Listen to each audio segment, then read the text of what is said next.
Assalamualaikum warahmatullahi wabarakatuh. Nah, ini 4 tujuan hidupnya orang Hindu. Yang pertama arta, nanti diserap oleh orang Jawa jadi arto, duit. Yang kedua kama. Kama itu komo, kesenangan fisik, emosi. Yang ketiga dharma, dan puncaknya adalah moksa. Oke, ini tujuan hidup. Tidak perlu munafik, tidak perlu gaya bahwa hidup ini langsung rohani, langsung pengen moksa, ora iso. Ada tahapan-tahapannya. Kalau tahapan bawah belum beres, kamu tidak akan bisa naik ke atas. Paling bawah arta, di atas arta kama, di atas kama dharma, dan puncaknya adalah moksa. Kalau arta itu kepemilikan material, ya kan?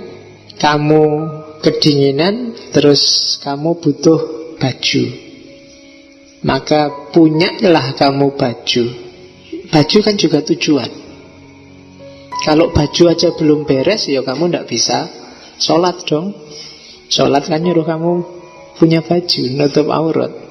Pendeta juga butuh baju kan, meskipun bajunya cuma warna kuning aja, ya kan?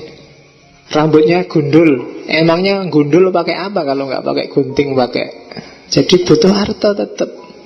Dianggap murah apa hidup ini meskipun kamu uzlah.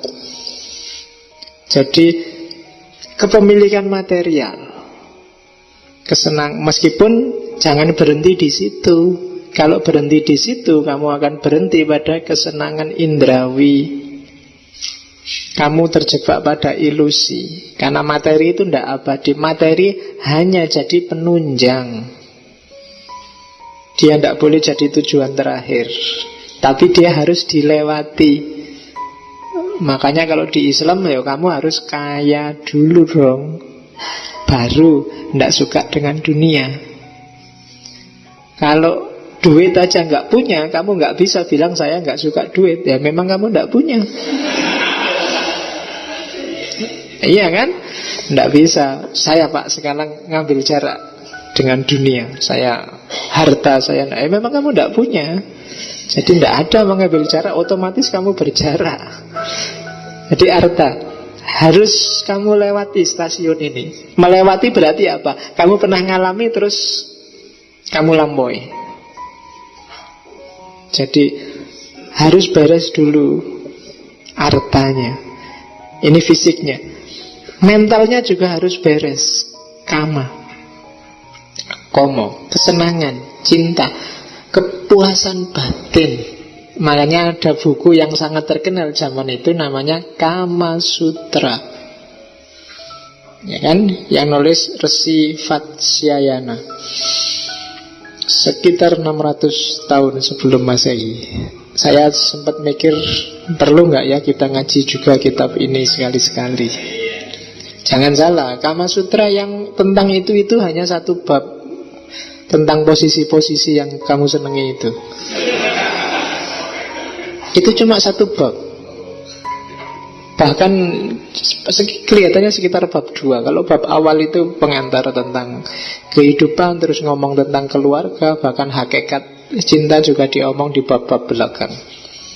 Ya mungkin karena kamu peduli amat dengan yang itu langsung kamu tonton gambar-gambarnya, ya kan? Itu pun gambar loh ya. Deskripsinya kan nggak kamu baca.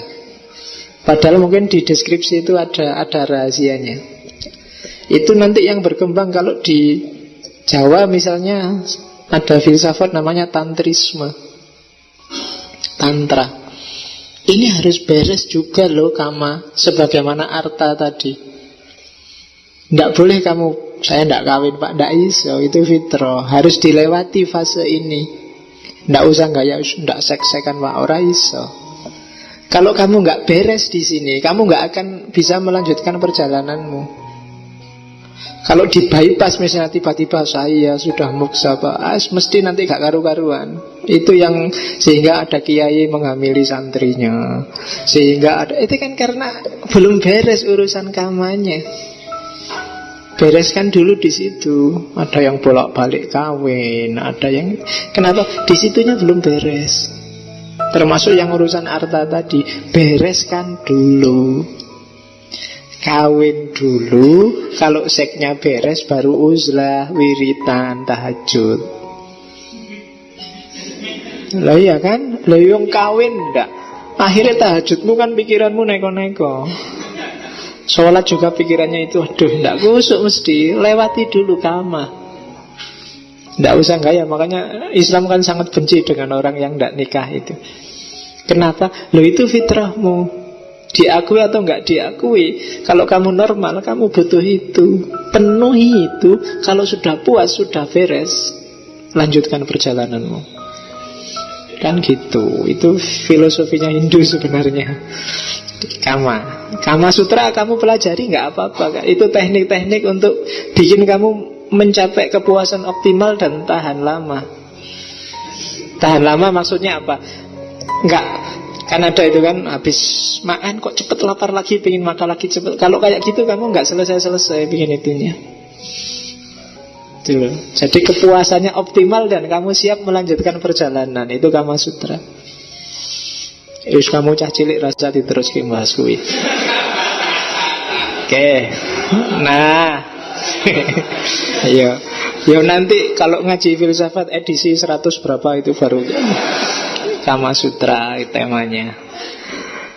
Oke, ada beberapa versi Kama Sutra termasuk yang diadaptasi ke Jawa. Yo, next time lah kita ngaji khusus untuk filsafat itu. Terus Dharma. Jadi setelah fase arta sama kama selesai, baru kita ngomong Dharma. Oke. Harta sudah punya macam-macam yang dibutuhkan, batinnya juga sudah beres. Kama itu nggak cuma seks sebenarnya, dia termasuk nafsu makan, hasrat untuk mungkin kamu pengen jabat lah, mungkin kamu itu kan semua kama. Kalau itu sudah beres, Dharma sekarang. Dharma itu secara harfiah bisa diartikan agama, bisa diartikan kebajikan, bisa diartikan keadilan, bisa diartikan kebenaran, budi pekerti, moral, dan lain sebagainya. Intinya Dharma adalah tugasmu dalam hidup. Kalau kamu mahasiswa, dharmamu berarti belajar. Kalau aku dosen, dharmaku adalah ngajar. Kalau pemerintah, dharmanya adalah menata negara. Kalau ulama, dharmanya adalah mencerdaskan umat. Kalau itu dharma namanya. Dharma ini penting untuk, kalau di Confucius dulu itu semacam reification of names, biar nggak rumit. Hidup ini kacau kalau orang nggak ngerti dharmanya.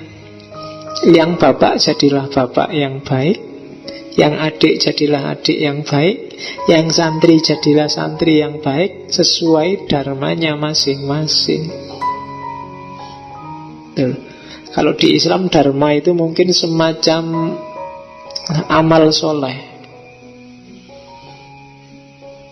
Jangan salah, selama ini kamu mengartikan amal soleh itu kan amal baik. Iya, maksudnya baik itu soleh itu apa? Appropriate, soluhat jasa dukuluh. Jadi sesuai, amal yang sesuai, amal yang pas, itulah amal soleh. Dan itulah dharma. Gitu loh. Ya kalau levelnya Abu Rizal Bakri, ya mungkin amal soleh itu nyumbang sekian triliun. Kalau levelmu ya nyumbangnya sekian ribu, sekian puluh ribu, atau sekian ratus ribu. Itu makommu, dharmamu selevel itu. Itu dharma namanya. Pahami tugasmu. Karena ya kalau sudah tugasmu, siapa yang akan gantiin wong itu tugasmu. Makanya di Hindu kan kemarin ada sistem kasta. Kasta itu untuk memudahkan orang identifikasi, antara lain ya manfaatnya, apa yang harus dilakukan dan apa yang jangan dilakukan. Kalau jadi kesatria, ya jadi kesatria yang baik, bela negara. Kalau jadi rakyat, ya jadilah rakyat yang baik, tidak ngerusui. Itu gunanya ada kasta, biar orang ngerti levelnya. Itu zaman dulu. Tapi meskipun orang tidak setuju kasta, sebenarnya setiap orang harus ngerti dharmanya. Dharmamu itu apa? Kan gitu. Cara ngecek dharmamu sudah bagus apa enggak, paling gampang tanyalah pihak-pihak yang berkaitan. Apakah kamu kakak yang baik? Ya tanyakan adikmu. Puas enggak dik punya kakak aku? Ya kan? Jadi anak yang baik apa enggak? Tanyakan bapak ibumu, Pak, Bu, puas enggak punya anak saya? Nah, kalau dalam bahasanya orang Hindu, seandainya besok lahir kembali, kita lahir kembali, wong belum beres, belum moksa, masih mau nggak punya anak kayak saya? Nah, kalau masih mau, berarti dharmamu bagus sebagai seorang anak. Sebagai teman juga gitu. Puas nggak kamu punya teman aku? Berarti dharma, kalau dia puas, berarti dharmamu sebagai teman sudah bagus, sudah terpenuhi. Itu dharma. Ya kalau sebagai mahasiswa, ya paling gampang tanyanya ke dosen. Nah, sebagai dosen tanyanya ke dekan. Oke, maksud tanya ke mahasiswa. Enggak jarang nek mahasiswa ini nawari mesti ya nilai saya berapa dulu, Pak. Nah, kalau dikasih A ya bapak dosen yang baik. Kalau dikasih ya. Oke, itu dharma. Dan yang terakhir moksa.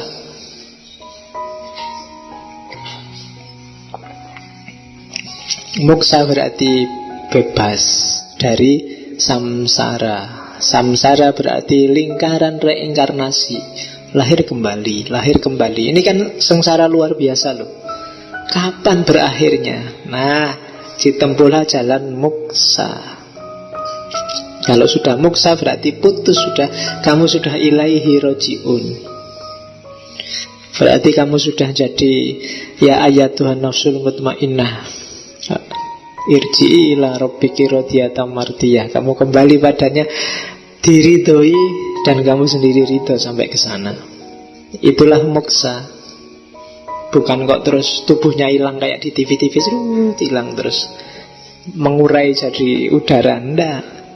Tapi dia bebas dari semua keterikatan dunia, bebas dari samsara. Moksa ada 4 level. Yang pertama samipya. Samipya itu moksanya para resi, para pendeta, para ulama. Jadi dia bisa dengan jalan pengetahuannya, dia jadi mateng dan mencapai puncak yang namanya makrifat. Atau sarupya, sadarmia. Ini yang punya para avatar.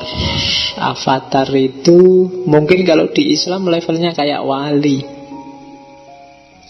Orang-orang yang sudah bertemu Atman dengan segala macam jalannya tadi. Atau Salokya. Salokya ini, kalau Sarupya itu orangnya bisa sudah, orangnya masih hidup. Tapi kalau Salokya ini dia sudah mati, tapi muksa karena perbuatan baiknya. Jadi levelnya kalau di zaman dulu bahkan orang yang makomnya Salokya ini bisa terus dinobatkan jadi dewa, karena dia bergabung dengan level ketuhanan. Terus Sayujya, ini tingkat tertinggi. Ketika lenyap sudah dirinya, sama sekali yang tersisa Brahmannya. Itu namanya Sayujya. Saya tidak tahu ada hubungannya apa enggak dengan Jogja. Sayujya. Iya. Tidak, tapi kalau Jogja itu kan, ya mumpung ngomong Hinduisme, sebenarnya nama Jogja itu diambil dari Ramayana. Itu kan kerajaannya Rama, itu kan Ayodhya. yang ngasih nama zaman itu ya Pangeran Mangkubumi. Pangeran Mangkubumi Hamengkubuwono pertama yang perang melawan Belanda, ditemani saudaranya Raden Mas Said, Pangeran Sambernyowo. Terus saking dahsyatnya dia sama rakyat dianggap ini ngalang-alai waktu perang kayak Rama perang melawan Rahwana. Jadi dianalogikan itu, maka terus nanti ketika ada perjanjian Giyanti dikasih nama Ayodhya, kayak nama kerajaannya Rama.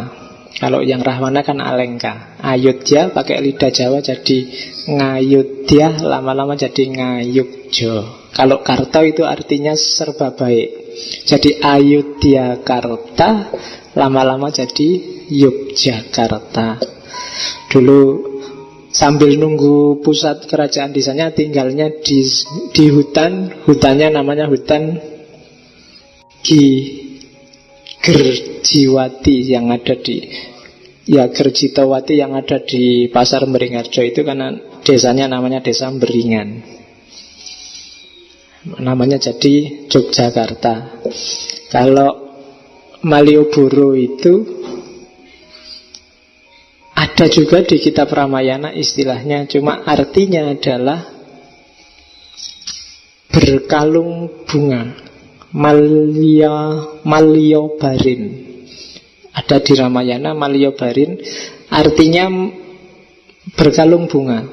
Kenapa sih jalan itu disebut jalan berkalung bunga? Karena sejak lama jalan Malioboro itu jalannya para raja dan tamu besar. Kalau lewat di situ, maka dia selalu ada kalungan bunga di sepanjang jalan untuk menghormati tamu. Lama-lama dikenal Maliobarin. Ini yang melakukan penelitian Peter Carey. Peter Carey yang nulis Pangeran Diponegoro itu. Jadi itu sejarahnya. Kenapa disebut Jogja, kenapa disebut Malioboro, biar kalian ngerti. Bukan Malioboro yang rokok itu. Oke. Kamu ngertinya kan itu rokok Marlboro itu kan.